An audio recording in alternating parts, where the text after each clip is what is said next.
Hi everyone, welcome back to my channel.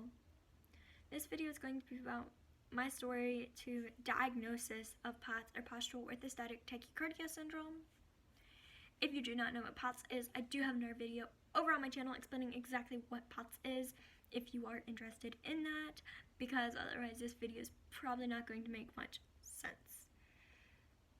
So May 3rd, 2020, we were still in quarantine. My dad is a pastor of a church, so we were doing live services at the time, and that specific day was Sunday, and so doing live services was a lot of work, and we normally spent all day at the church, so we normally got home around late 4 o'clock and 5 o'clock, so it was around 5 o'clock, and I went to take our two dogs outside in the backyard.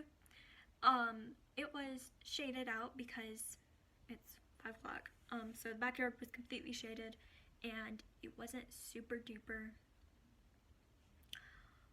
hot, and I was only out there for less than 5 minutes, and then I came back in, and my mom was in the kitchen, and I looked at her and I said, I think I'm going to pass out. And then I actually I was sitting in a chair, and then I kneeled down onto the ground, and then I actually did pass out. Once I did pass out though, instead of just passing out, I went into convulsions. Well, I never ever went into convulsions after I'd passed out. I'd passed out a few times before, but I never went to convulsions. So my mom took me to the ER. Well, while we were at the ER, it was quarantine, so we had to answer all the questions, fill out the paperwork, and then when we finally got taken back around 7-8 o'clock at night, they made sure I wasn't dehydrated, and they made sure I didn't have a heart attack. Now, they didn't draw blood, they didn't do anything like that. They literally just checked to make sure I wasn't dehydrated and I hadn't had a heart attack. That was literally it. That's all they did. And only one of my parents was allowed to come in with me because I'm 13, so I am a minor. So they had to allow one of the parents in, but they would not allow my dad to come in with me, so he sat out in the parking lot. My mom was in contact with actually quite a few of her cardiac friends that are nurses in that department, and they all said do not leave without a heart monitor. So her friends all recommended this one Pacific heart monitor that's like one that's like tiny, and he refused to give me that one. So then he gave me a Holter monitor, which is the one with a ton of different leads, and then has a ton of wires that then go into a tiny little box that you wear on your belt or in your pocket. And so finally he gives us that before we leave, and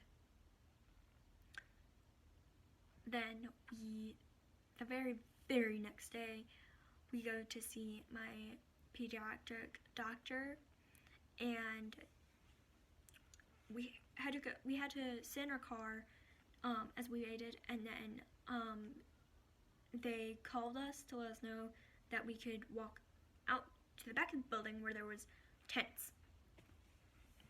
And in the tents is where she checked my breathing and how my heart sounded, and then she decided to take me inside the building to take blood. And after they took blood,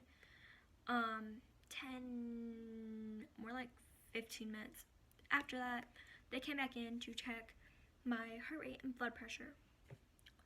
Well, then again, I said, as I'm hooked up to both those, I say, I think I'm going to pass out. I then did pass out again. That time I did not go into convulsions, but I did completely pass out again. and the nurse said my heart rate spiked, my blood pressure dropped. So then she was like, all right, we're referring her to a cardiologist. So I go to see my first cardiologist. But in the meantime, I have that Holter monitor that I then take off after 48 hours and send back to the ER. Well, that Holter monitor doesn't get back to us until over a month later, and we finally get the results back from that, and my heart rhythm is fine, so they didn't think anything of that monitor. And then I think a week or two after we got those results back, so it's been like a month and 3 weeks, I finally go to see my first cardiologist. And when I see my first cardiologist, he checks to make sure that I wasn't like born with anything wrong with my heart that they missed when I was younger, and to make sure that there is nothing wrong with my heart and that everything looks good and sounds good and everything like that. So we did a bunch of different tests to make sure that was okay, and once everything came back that my heart was fine, he's like, the only other thing I can do is run a tilt table test, which, for those of you who do not know, a tilt table test is how they diagnose POTS. So he runs a poor man's tilt table, and the nurse comes in and tells me to lay down on the table for around 10 minutes. She takes my heart rate and blood pressure, writes those down, and then she asks me to really quickly stand up. So I do that. I get a ton of symptoms that then I have to tell the nurse, and she almost immediately, before I even say anything, grabs a hold of me to make sure I don't fall, because at that time my heart rate skyrocketed and my blood pressure was all over the place. And he comes back in and he's like, she definitely has POTS. And